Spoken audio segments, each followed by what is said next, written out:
Hey, it's Thomas Mulready from CoolCleveland, and we are here with State Rep Monique Smith, running for re-election. Thank you so much for being here. I love that you come from sort of a place of grassroots and really women-driven politics. Talk about how this all came about for you and what it's done for the way you've done politics. I'm so proud of the fact that women have really taken ownership of our political destiny and really woken up for many people. It was after Trump's election that many people who were not political or afraid to be engaged in politics and political conversations, women in particular, really kind of opened their eyes and said, wait a minute, we must get involved. If we're not at the table, we're on the menu. And so it was really me observing that movement was growing, and for me, once I left Lakewood, where I had lived for 15 years, and where we're standing right now, which is where it all started for me, where I cut my teeth, you know, grassroots engagement is the heart of the way Lakewood's culture works. And so for that to have been my first influence, and then for me to have moved a little bit further into the suburbs, I brought all that with me. But then I was represented by a Republican who was voting in favor of weakening our gun laws and voted in favor of the 6-week abortion ban that was proposed, that they call the heartbeat bill. And when he voted in favor of that bill, it crossed a line for me, and all of the political experience that I had gained from my time in Lakewood came to the surface, and I sort of came out of retirement. I had once been a city councilwoman, but I was really focused on raising my kids, and decided I have a set of skills that I can use to challenge this person and hold him accountable for the way that he is voting. And that's what we need to do. We need to look at people's voting records and make sure that it reflects our values and the way that we want society to work. And so it was tapping into the army of women who rose up after Trump that helped me to be successful in defeating him. There was that big women's march in 2016, right? Absolutely. Right after the election. Mm-hmm. And you were the only one, I think, in the whole state that flipped a district from red to blue. 100% right? true. You have a lot to teach. Thank you.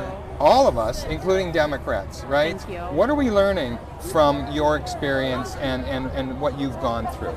Well, I think that you need to be authentically from the community that you're running for, and it helps if you have experience in that committee. So even if that, in that community, so even if that experience is serving on your local PTA, or better yet, maybe going from PTA to serving on school board, maybe serving on city council, that is really important, valuable experience that sets you up for the next opportunity when we may need you. And for me, that prepared me to be able to run when I felt that I was needed. And so what we did is we made sure that we did what's now called relational organizing. We didn't know that it had a name, but what it is really using the power of all the contacts in your phone, your family, your friends, your professional network, and reaching out to them to invite them into the process, to let them get involved in a political campaign.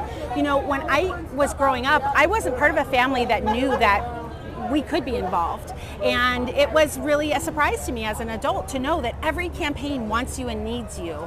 You can do everything from working behind the scenes to being right out in front and speaking on behalf of the candidate and knocking on your neighbor's doors.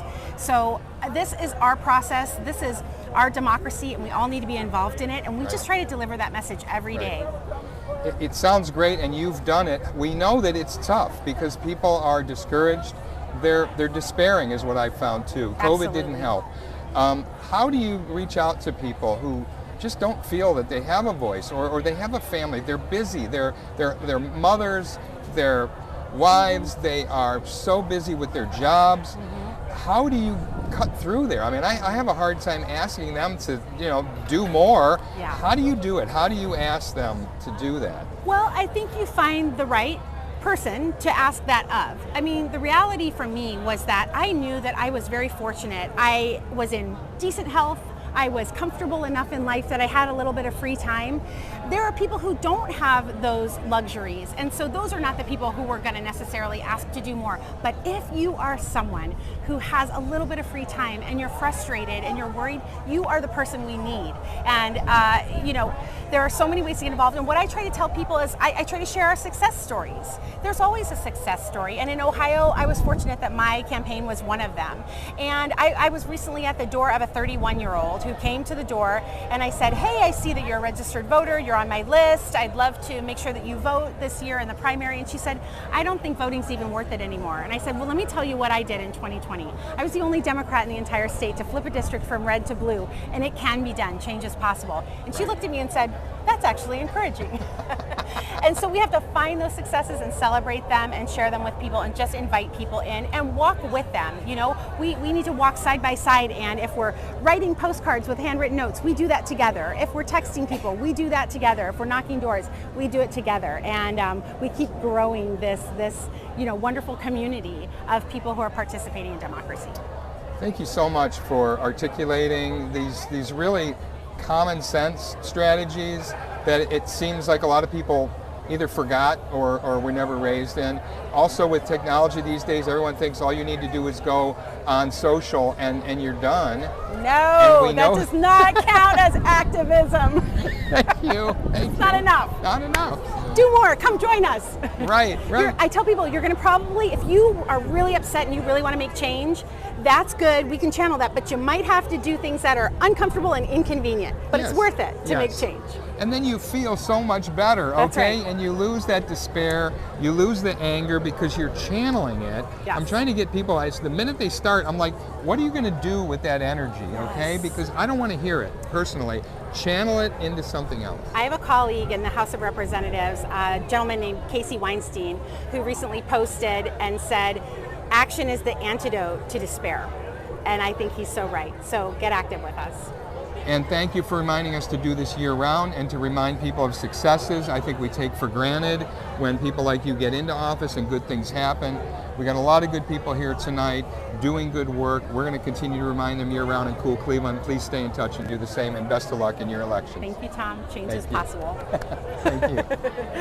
Hey, it's Thomas Mulready from Cool Cleveland. Have a great week in Cool Cleveland.